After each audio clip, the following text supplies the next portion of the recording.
The manuscript pages scattered across our kitchen floor like autumn leaves, each one torn and mutilated beyond repair.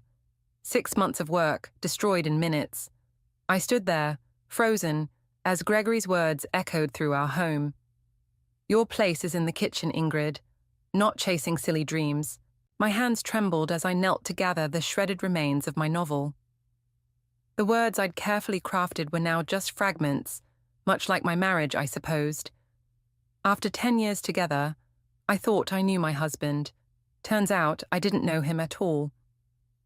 You went through my laptop? My voice cracked. You printed it just to destroy it? Gregory leaned against the door frame, arms crossed, wearing that smug expression I'd grown to hate. Someone had to knock some sense into you. What publisher would want this anyway? You're embarrassing yourself. I clutched the torn pages to my chest, remembering the late nights I'd spent writing while he slept, the early mornings before my job at the library, the weekends when I could have been cleaning or cooking, all the things he thought I should be doing instead. You had no right, I whispered, then louder. You had no right. I had every right. I'm your husband. Look at this place. Dishes in the sink, laundry piling up. You're neglecting your responsibilities for this hobby. The word hobby hit me like a slap. I'd been working on this story since I was a teenager, refining it, perfecting it. Only Serenity, my best friend, knew how much it meant to me. She'd been begging me to show it to publishers for months. It's not a hobby, I said, rising to my feet. It's who I am. Gregory laughed, that condescending chuckle that made my skin crawl. Who you are? You're my wife. That's who you are. Something snapped inside me. Maybe it was the way he said my wife like I was his property. Maybe it was seeing my dreams scattered across the floor. Or maybe it was just 10 years of suppressed anger finally breaking free. I'm calling Serenity, I said, reaching for my phone. Oh, perfect. Run to your little friend. That's what you women do, isn't it? Complain about your husbands. I dialed Serenity's number, hands shaking. She answered on the second ring. Remember that writing club idea you mentioned? I asked, watching Gregory's face darken. Let's do it. Tonight. Your place. Really? Serenity's excitement was palpable. Oh my God, yes. I'll post it online right now. We could meet at 7. Perfect. I ended the call and faced my husband. You think my place is in the kitchen? Let's test that theory together. What are you talking about? I'm starting a writing club, tonight, and you can't stop me. Gregory's face reddened. You're not going anywhere. You have responsibilities here. I walked to the kitchen sink and picked up a plate, studying it carefully before letting it slip from my fingers. It shattered on the floor, the sound oddly satisfying. Oops, I said. Guess I'll have to clean that up later, after my meeting. You've lost your mind, Gregory sputtered. No, I replied, grabbing my laptop and car keys. I've finally found it. As I headed for the door, Gregory called out, If you leave now, don't bother coming back tonight. I turned to face him one last time. Don't worry, I won't. I'll be staying at Serenity's. And Gregory? I saved backups of my manuscript in the cloud. You might have destroyed the papers, but you can't destroy my words. The look of shock on his face was worth everything. As I drove to Serenity's house, my hands stopped shaking. For the first time in years, I felt truly alive. My phone buzzed with a text from Serenity. 3 women already responded to the post. This is happening. I smiled, thinking of Gregory alone in our kitchen, surrounded by the mess he'd made, torn pages and broken china, symbols of our broken marriage. He thought he was teaching me a lesson, showing me my place. Instead, he'd given me exactly what I needed, the push to finally break free. The writing club wasn't just about writing anymore. It was about rebellion, about finding my voice, about showing Gregory and every other person who'd ever tried to silence a woman that our stories deserved to be told. I parked outside Serenity's house, took a deep breath, and texted her, I'm here.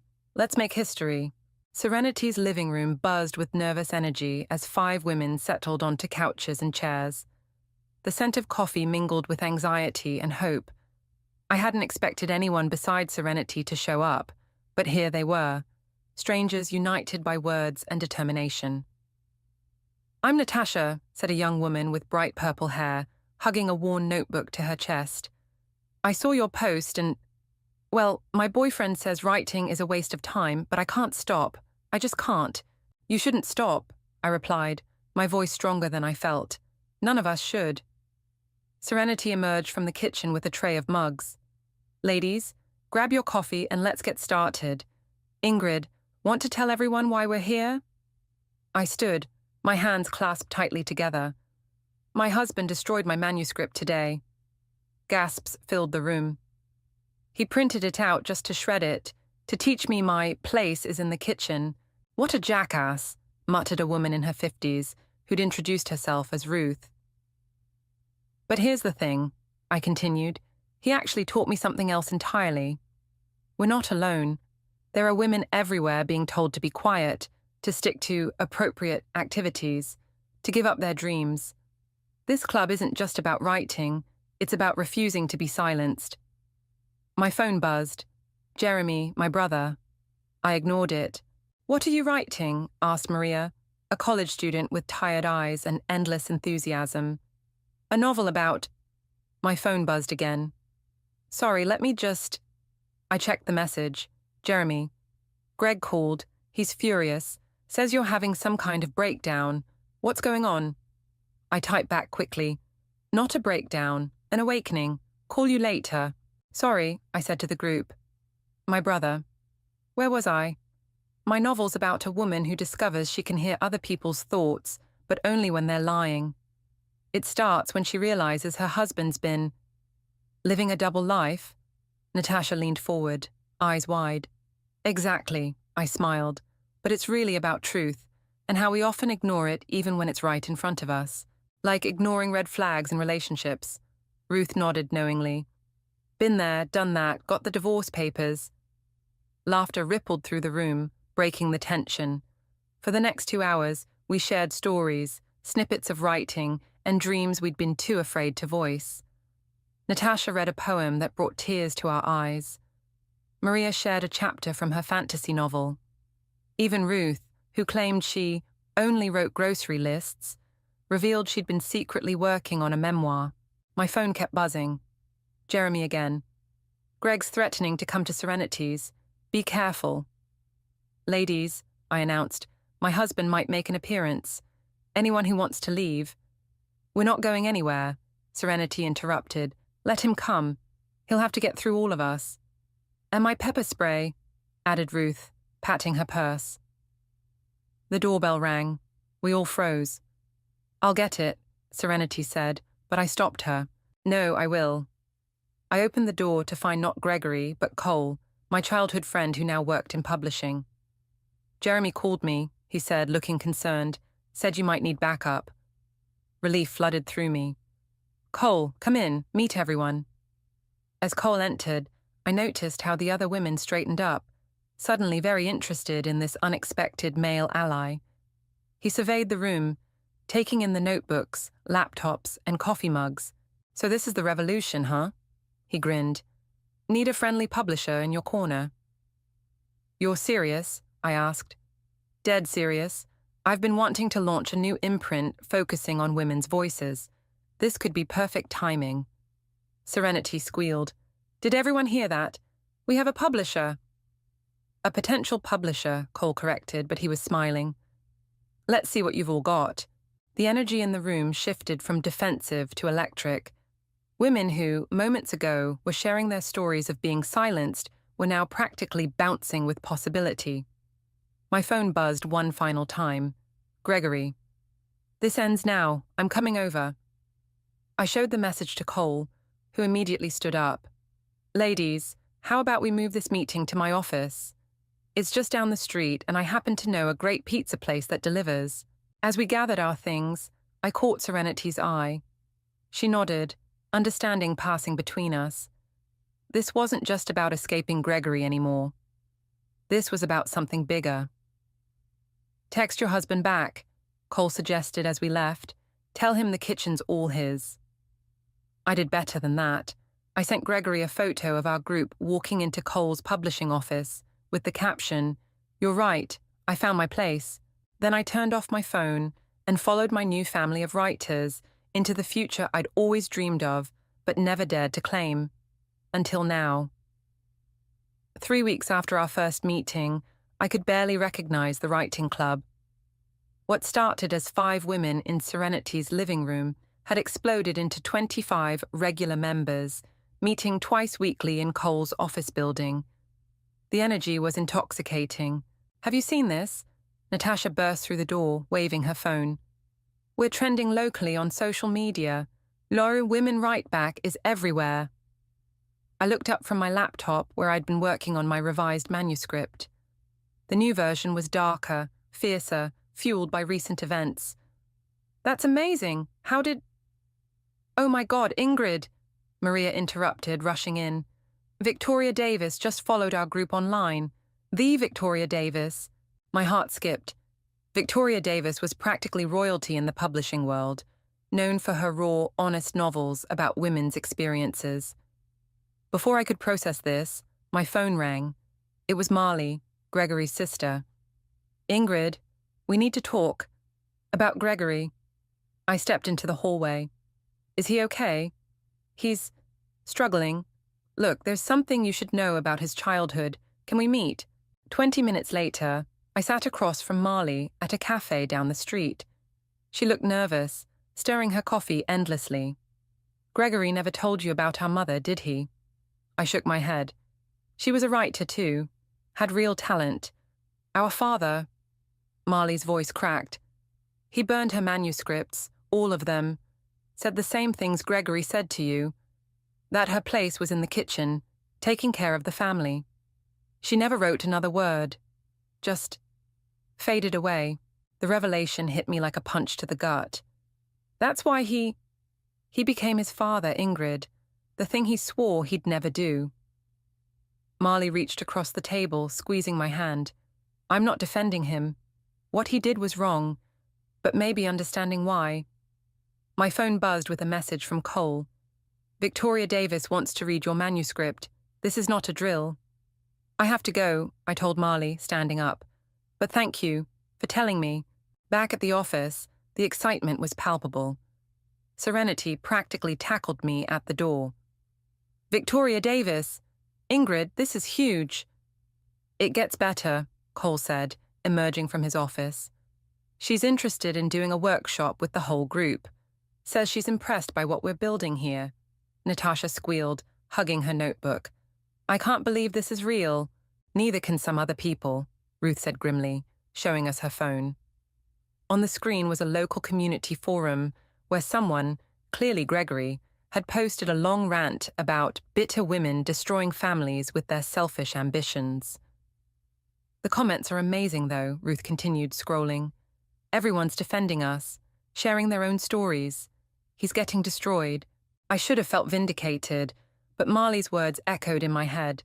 Gregory, becoming the very thing he hated most. History repeating itself. "Ingrid?" Cole touched my arm. "You okay?" "Just thinking about—" The door burst open. Gregory stood there, disheveled, eyes wild. "So this is where you've been hiding." The room went silent. 25 women stared him down, while Cole stepped protectively in front of me. "I'm not hiding, Gregory. I'm writing. And succeeding. You're ruining everything," he spat, "just like she did." "Your mother didn't ruin anything," I said softly. "Your father did, and now you're doing the same thing." He staggered back as if I'd struck him. "Marley told you?" "She did, and I'm sorry for what happened to your mother. But I'm not her. These women aren't her. We're not going to fade away." "Victoria Davis is reading Ingrid's manuscript," Natasha announced proudly. "Do you even know who that is?" Gregory's face went pale. "Victoria Davis? The one Mom used to—" "Read constantly," I finished. "Yes, that Victoria Davis." Something shifted in his expression. Recognition, maybe, or memory. Without another word, he turned and left, the door closing quietly behind him. Well, that was anticlimactic. Ruth muttered. No, I said, watching through the window as Gregory walked away. That was the beginning of something. My phone buzzed again. A message from Victoria Davis herself. Your story speaks to me. Let's talk about getting it published. And about what you're building there. I think it's time for women's voices to be heard. I showed the message to the group. The cheers that erupted were probably heard across the building. But beneath the celebration, I felt a strange mix of triumph and sadness. Gregory had tried to silence me, just as his father had silenced his mother. But in doing so, he'd given all of us our voices back. And we were just getting started. The local newspaper headline read, Women's Writing Club Sparks Cultural Revolution in Small Town. I stared at my photo beneath it, surrounded by the other members, all of us looking fierce and determined. The article had come out this morning, and my phone hadn't stopped ringing since. This is incredible, Victoria said over our video call, her elegant home office visible in the background. Your manuscript perfectly captures the zeitgeist of what's happening there, but I think we can push it further, make it more raw, more real. How so? Draw from what's happening right now. The club, the resistance, She paused, checking something off screen. Hold on, you're trending again. My other line beeped. Gregory, I should take this, I told Victoria. Can we continue later? Of course, and Ingrid, you're doing important work. Don't let anyone stop you. I switched calls. Hello? I saw the newspaper, Gregory said. His voice sounded strange, strained. You look different. I am different. You're never home anymore. The neighbors are talking. Let them talk. I watched through my office window as more women arrived for today's meeting. I'm busy building something important, more important than our marriage. The question hung there, heavy with implications. Before I could answer, I heard voices outside my door. You can't go in there, Serenity's voice alarmed. Watch me, a male voice responded. I opened my door to find Thomas, one of Gregory's work friends, trying to push past Serenity. Your husband's worried sick, Thomas announced. This has gone far enough. Get out, I said, my voice steady. Now. Or what? You're right about me. No, Ruth said, appearing behind him with her phone raised. But this video of you harassing women in a professional office might interest your employer. Thomas backed away, face reddening. This isn't over. Actually, it is, Cole said, stepping out of the elevator. I've already called security. They're on their way up. After Thomas left, Cole pulled me aside. Gregory's getting desperate. His friends at work are freezing him out because of that forum post. He's blaming you. I heard that too, Marley said, joining us. He's drinking more, showing up late to work. Dad's been calling him, making everything worse. I sank into my chair, the weight of it all pressing down. I never wanted... Don't, Serenity interrupted. Don't you dare feel guilty. You're changing lives here. As if to prove her point, Natasha burst in, tears streaming down her face. My poem got accepted. That literary magazine we submitted to. They want to publish it. The room erupted in cheers. More women poured in, drawn by the commotion. Someone brought champagne. Even Cole joined in, proposing a toast to women who refuse to be silenced. Through it all, I heard snippets of conversation from outside my office. Did you see Gregory at the bar last night? Completely losing it. Calm as a witch. I stepped out for air, only to overhear Gregory's voice from around the corner. We have to shut them down, he was saying. Find something, anything. Building codes, noise complaints, whatever it takes. You sure about this? Another male voice. It could backfire. I don't care. She's destroyed everything else. I won't let her take my dignity too. I pulled out my phone, started recording. The lease agreement, Gregory continued. There must be something in there we can use. Get that friend of yours in the city planning office to look into it. I sent the recording to Cole, then stepped around the corner. Gregory and his friend jumped. Really, I said. This is what you've become? Ingrid, Save it. I recorded everything. Try anything. and it goes public. You think people are talking now? Just wait. His friend slipped away, leaving us alone in the hallway.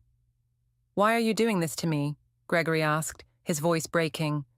I'm not doing anything to you. You're doing it to yourself, just like your father did. Don't talk about my father. Why not? You're following his playbook perfectly. But here's the difference. I'm not your mother. And these women?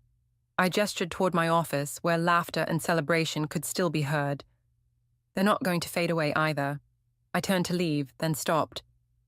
Oh, and Gregory, Victoria Davis is coming next week to do a workshop. Your mother's favorite author. Funny how life works, isn't it? I walked away, leaving him standing there, a shadow of the man I'd married. In my office, Natasha was reading her poem aloud to thunderous applause, while Cole discussed publication strategies with a group of eager writers. This was what power felt like.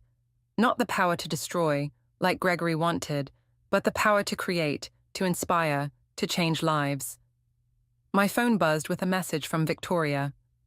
Just booked my flight, ready to make history.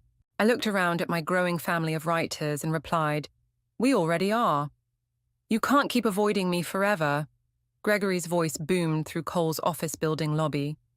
Security moved toward him, but I held up my hand. Let me handle this. I walked down to meet him, aware of the women watching from above. What do you want? I want my wife back. His tie was loose, shirt wrinkled. I want my life back. Your wife? I laughed, but there was no humor in it. The one you tried to silence, the one whose dreams you destroyed. I made a mistake, okay? Is that what you want to hear? Before I could respond, Victoria Davis strode through the front door, her presence commanding immediate attention. She took in the scene with practiced ease. Ingrid? Is everything all right? Gregory's eyes widened with recognition. You're her. The one my mother used to... Victoria Davis, she said coolly. And you must be the husband I've heard so much about. Security stepped closer, but Victoria waved them off. Actually, this is perfect timing. I've just finished reading your wife's manuscript. Would you like to know what I think? Gregory stood frozen as Victoria pulled out a manuscript from her bag. My manuscript, covered in notes and sticky tabs. It's brilliant, she said. Raw, honest, powerful. The kind of story that changes lives. She turned to me. We're offering a 6-figure advance. Cole has the paperwork ready. The lobby spun around me. 6 figures? What? Gregory stumbled backward. That's impossible. Oh, it's very possible, Victoria smiled.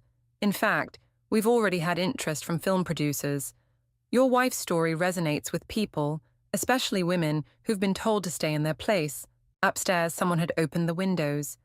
I could hear Natasha leading a writing workshop, her voice carrying down. Write what scares you. Write what they tried to silence. You're lying, Gregory said. This is some kind of trick. Victoria pulled out her phone, showed him the screen. Here's the contract, and here's the advance amount. Would you like to count the zeros? Gregory's face went pale. It was more money than he made in 2 years. The irony, Victoria continued, is that none of this would have happened if you hadn't destroyed her first manuscript. Sometimes trying to silence someone gives them an even louder voice. Serenity appeared at my side, holding an envelope. Perfect timing. This just came for you, Ingrid. I opened it, hands shaking. Inside was a check, the first royalty payment from the literary magazine that had published our group's anthology. Show him, Serenity whispered. I held out the check. Gregory stared at it, then at me, then at Victoria. All this time, he said quietly, you were actually... Actually what? I stepped closer. Talented? Capable? Worth something beyond cooking your meals and cleaning your house? I never meant to become your father, but you did. And now look, you're losing everything, just like he did. But I'm not losing anything. I'm gaining a whole world. As if on cue, the elevator opened and our writing group members poured out, surrounding me in a protective circle. Ruth, Natasha, Maria, and dozens more. Women who'd found their voices, their strength, their community. "Mr. Wallace," Cole called from the stairwell. "I believe you're trespassing. Should I call the police, or will you leave on your own?" Gregory looked at the crowd of women, at Victoria's stern face, at the contract in her hands. Then he looked at me, really looked at me, maybe for the first time. "You really did it," he whispered. "You really became something." "No," I corrected him. "I always was something. You just never saw it." He turned and walked out, shoulders slumped, leaving behind the ghost of the man who'd once tried to control me. Victoria touched my arm. "Ready to sign that contract?" "Actually," I said, looking at my writing family, "we should celebrate first. This isn't just my victory. It belongs to all of us." "Perfect timing for this, then." Cole emerged from his office with a newspaper. "Look who made the front page again." The headline read, "Local Women's Writing Movement Sparks National Attention, Hollywood Calling," Natasha squealed. Maria burst into tears. Ruth pulled out a bottle of champagne from her ever-present bag. To Ingrid, Serenity raised her glass, "who showed us that sometimes the worst thing that happens to you can lead to the best thing you'll ever do." "No," I corrected her, looking at all the faces around me, strong, determined, unsilenced. "To us, to every woman who's ever been told to be quiet, to stay in her place, to give up her dreams. This is just the beginning." Victoria raised her glass. "To the power of words." "To the power of words," everyone echoed. Outside, the sun was setting on another day in our revolution. And somewhere out there, Gregory was learning what happened when you tried to silence a woman's voice. It came back louder, stronger, and with an army behind it. "The final draft is done," I announced, hitting the send button on my email to Victoria. The office erupted in cheers, but was quickly interrupted by Marley bursting through the door. "You need to see this," she said, thrusting her phone at me. On the screen was a social media post from Gregory. "My wife's success is built on lies. The truth comes out tomorrow." "What truth?" Serenity demanded. "What is he talking about?" "He's desperate," Cole said, reading over my shoulder. "The bank's foreclosing on your house. He lost his job last week." "What?" I hadn't known about either. "Why didn't anyone tell me?" "Because of this," Marley pulled up another post, this one from Gregory's father. "Time to show these uppity women what happens when they step out of line." Ruth snorted. "What is this, 1950? "No," Victoria said from the doorway, having arrived early for our meeting. "This is fear. Men like them, they're terrified of losing control." My phone rang. "Jeremy." "Sis, you need to know something. Greg's been meeting with Dad's old lawyer friends. They're planning something." Before I could respond, Natasha rushed in, waving a tablet. "They're saying we plagiarized. Greg's friends are posting all over social media that we stole our stories from other writers." "That's ridiculous," Cole scoffed. "We have documentation for everything. Timestamps, drafts, witnesses." "Doesn't matter," Victoria said grimly. "The accusation alone can cause damage." "Trust me, I've seen this before." "Look at the comments, though," Maria pointed out. "Nobody's buying it. They're calling him out for trying to discredit successful women." My phone buzzed again, a text from Gregory. "Last chance to shut it down voluntarily before things get ugly." "He's bluffing," Cole said, reading the message. "He has nothing." "Actually," Marley interrupted, "he might have something. Remember those writing exercises we did? The ones where we borrowed scenarios from news stories?" My stomach dropped. "He's going to twist that, isn't he?" "Already is," Ruth showed us another post. "Claims we're stealing real people's trauma for profit." "That's not," I started, but Victoria cut me off. "Get me your notes from those sessions, now, every single one." The room exploded into action. Women pulled out notebooks, laptops, phones, anything containing evidence of our creative process. Victoria and Cole huddled in the corner, making calls. "Ingrid," Serenity touched my arm. "There's something else you should know. I overheard Gregory at the bar last night. He found your mother-in-law." The room went silent. "What?" "She's alive. living in Arizona. He's trying to get her to speak out against us. I sat down hard. After all these years, why would she? She won't, Marley said firmly. I already called her. Want to know what she said? Everyone leaned in. She said, "Tell those women to burn it all down." A laugh bubbled up from somewhere deep inside me, slightly hysterical. Really? Really. And there's more. Marley pulled out her phone, played a voice message. "This is Margaret Wallace. I've been following your writing group story. Everything they're saying about you is what they said about me 30 years ago. Don't let them win. I'm sending you something that might help." "What did she send?" Natasha asked. Marley smiled. "Her manuscripts. The ones everyone thought were destroyed. She kept copies, hidden them all these years." Victoria's eyes lit up. "Now that's a story." "Better than that," Cole added. "It's evidence, proof of a pattern. Greg's father did exactly what Greg's trying to do now."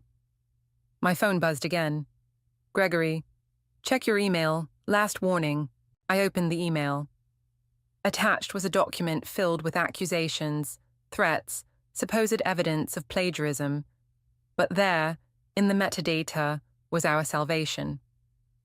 "Cole," I called. "Look at this. He used his company email to draft these threats. The company he just got fired from." Cole grinned. "The company whose harassment policies I helped write? That company?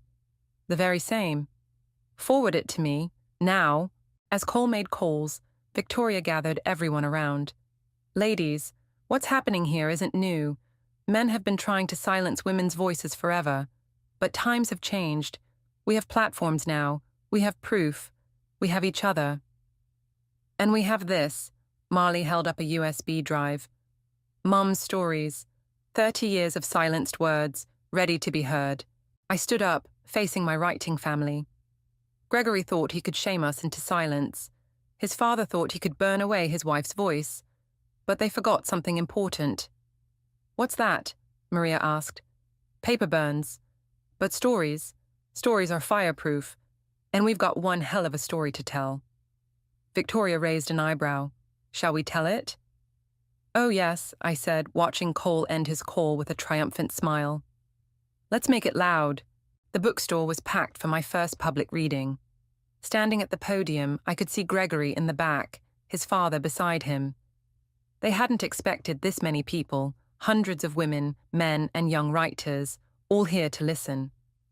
"Read the part about the burning," someone called out. I opened my novel to the marked page, but Victoria stepped up first. "Before Ingrid reads, I'd like to introduce someone special. Margaret." A woman stood up from the front row. Gregory's father stumbled backward, face draining of color. Margaret, his ex-wife, Gregory's mother, walked to the podium, head held high. "Hello, Robert," she said into the microphone. "It's been 30 years since you burned my stories. Would you like to hear one now?" The crowd erupted in cheers. Gregory started pushing through the crowd, but Ruth and several other women blocked his path. "Mom," his voice cracked, "what are you doing?" "What I should have done 3 decades ago." She pulled out a weathered notebook. "This is dated June 15th, 1993, the day your father destroyed my manuscripts, or so he thought." Robert tried to leave, but found himself surrounded by writing club members. Serenity smiled sweetly. Phone recording everything. Margaret began reading. "Today my husband showed me who he really is. He burned my words, but he forgot. A writer's strongest stories are the ones we carry inside." Gregory stopped struggling. I watched his face as his mother's words washed over him, saw the moment recognition hit. These were the same things he'd done to me. "Sound familiar?" I asked, stepping up beside Margaret. "Like father, like son." "This is ridiculous," Robert sputtered. "Margaret, you're making a scene." "No," Victoria interrupted. "She's making history, just like your son's wife did when she refused to be silenced." I opened my own book. "Should we show them what that looks like?" The crowd cheered again. Gregory sank into a chair, his father still standing rigid beside him. "This is from chapter 12, I began. The part where Sarah discovers her husband's betrayal. isn't just about the manuscripts. It's about trying to own her voice, her dreams, her very existence. As I read, I watched Gregory's face, watched him recognize his own actions in the story, saw him flinch at particularly familiar passages. His father tried to leave twice more, but the crowd had become a wall. "You can't leave yet," Natasha told them. "The best part's coming." I continued reading. But what Thomas never understood was that burning paper doesn't destroy stories. It sets them free. Like phoenix flames, they rise again, stronger, fiercer, impossible to contain. Margaret picked up her own story again, our voices intertwining across generations. And when women rise together, no force on earth can stop them. Gregory stood suddenly. "I want to speak." "No," I said firmly. "You've spoken enough. For years, you spoke over me, spoke for me, tried to silence me. Now it's my turn." "Please," he whispered. "I need to say something." Victoria stepped forward. "Let him speak. Let everyone hear what he has to say." Gregory walked to the podium, faced the hostile crowd. I became everything I hated, everything I swore I'd never be. "Like father, like son," his mother repeated softly. "No," Gregory's voice strengthened. "Not anymore. Dad, I'm done. Done being your echo. Done repeating your mistakes. Ingrid," he turned to me. "I'm sorry. I'm so sorry." "Sorry doesn't fix it," I said. "I know, nothing fixes it. But maybe—" He pulled out a folder. "Maybe this helps. It's everything. The emails, the plans to discredit you, all of it. Use it. Show everyone what happens when men try to silence women's voices." Robert lunged forward. "You weak, pathetic—" "That's enough," Cole's voice cut through the chaos. "Security, please escort Mr. Wallace Sr. out."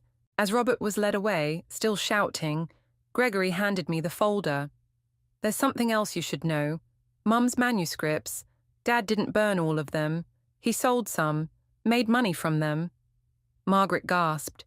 Victoria's eyes narrowed. "We can prove this. It's all in there. Bank records, everything." I handed the folder to Cole, who immediately started making calls. The crowd buzzed with excitement, phones recording everything.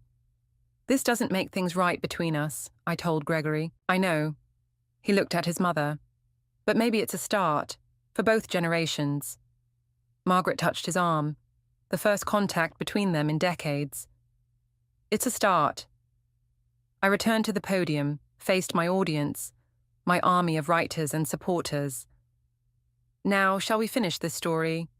"Yes," Victoria smiled. "But first, I think we need to start a new one, about a woman whose words were stolen, and how 30 years later, justice finally came in the form of her daughter-in-law's revolution." The crowd roared its approval. In the back, Gregory slipped out quietly, leaving behind his father's legacy of silence. And in its place, women's voices rose, strong and clear and unstoppable. The stage lights felt warm on my face as I stood at the podium, accepting the Literary Achievement Award. In the audience, I could see our writing group, now over 100 strong, beaming with pride. Victoria sat in the front row beside Margaret, both of them nodding encouragement. "This award," I began, "isn't just for my novel. It's for every woman who's been told to be quiet, to know her place, to stop dreaming." Movement at the back of the hall caught my eye. Gregory slipped in, thinner now, wearing a suit that looked too big for him. He hadn't tried to contact me since the bookstore confrontation, though I'd heard from Marley that he'd started therapy. When my husband destroyed my first manuscript, he thought he was ending my story. Instead, he gave me the first line of a better one. The audience laughed. I spotted Robert in the crowd too, summoned by the court to witness this moment. Part of the settlement required him to attend every major event related to his ex-wife's recovered works. But the real story isn't about destruction. It's about what we build from the ashes. Margaret, would you join me? Gregory's mother walked to the podium, her recovered manuscripts now published and climbing bestseller lists. Robert shifted uncomfortably in his seat. Together, Margaret said into the microphone. "We're announcing the Phoenix Fund for Silenced Voices. Every dollar Robert earned from stealing my work, plus the proceeds from Gregory's sold house, will go to supporting women writers who've faced similar obstacles." The crowd erupted. Robert stood to leave, but security blocked his path. The court order was clear. He had to stay until the end. "Natasha," I called out, "you were our first grant recipient. Want to share your news?" Natasha bounced to the stage, purple hair now streaked with silver. "My poetry collection hit the bestseller list this morning." More cheers. I saw Gregory smile slightly, then catch himself. "Ruth," I continued, "tell them about the writing workshops in domestic violence shelters." Ruth stood, proud and fierce. "We've opened programs in 12 shelters across 3 states. Women are finding their voices every day. Maria just signed a 3-book deal." She waved her contract high. "You see," I turned back to the audience. "One man tried to silence one woman. Instead, he awakened hundreds of voices. And we're just getting started." Victoria stepped up beside me. "Tell them about the film adaptation." "Oh yes," I smiled. "Hollywood's making a movie about our story. But here's the twist. We insisted on complete creative control. No male directors trying to soften our edges. No studios trying to make it more palatable." Robert finally managed to push past security, storming toward the exit. Before he reached it, Margaret spoke again. "Running away again, Robert? Like you ran when the truth came out? When the royalty checks you stole were traced?" He froze. "But you can't run from karma," she continued. "You tried to bury my voice under shame and fear. Now my words are required reading in universities. Our daughter-in-law made sure of that." Gregory stood up. "Dad, sit down. For once in your life, listen to the women speaking." The hall went silent. Robert turned, face red. "You dare." "Yes," Gregory said, "I dare. Because I learned what you never did. Trying to silence someone only makes their truth louder." I picked up my award, its weight solid and real in my hands. This is for every woman who's been told to be quiet, for every manuscript burned, deleted, or hidden away, for every dream someone tried to smother. "And for every voice yet to come," Margaret added. "The Phoenix Fund's first year is fully funded," I announced. 20 women will receive grants, mentorship, and publishing support. 20 stories that might have been lost will instead take flight. Victoria stood. "Make that 40. My publishing house will match every grant." More cheers. Robert finally slumped into a chair, defeated.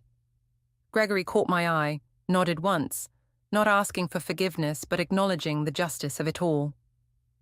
"So what's next?" someone called out. "Everything," I replied. "We're building writing groups in prisons, in homeless shelters, in refugee centers. Wherever women's voices have been silenced, we'll help them speak. Because paper burns," Margaret said. "But stories rise," I finished. The standing ovation lasted 5 full minutes. Through my tears, I saw Gregory leave quietly, head bowed. Robert sat alone, surrounded by the triumph of the women he'd tried to silence. And in the front row, our writing group held hands, their faces shining with pride and possibility. I looked at my award one last time, then handed it to Margaret. "I think this belongs to both of us." She hugged me tight, whispering, "No, dear, it belongs to all of us." And in that moment, surrounded by strong voices and stronger women, I knew we'd written an ending that was really just a beginning.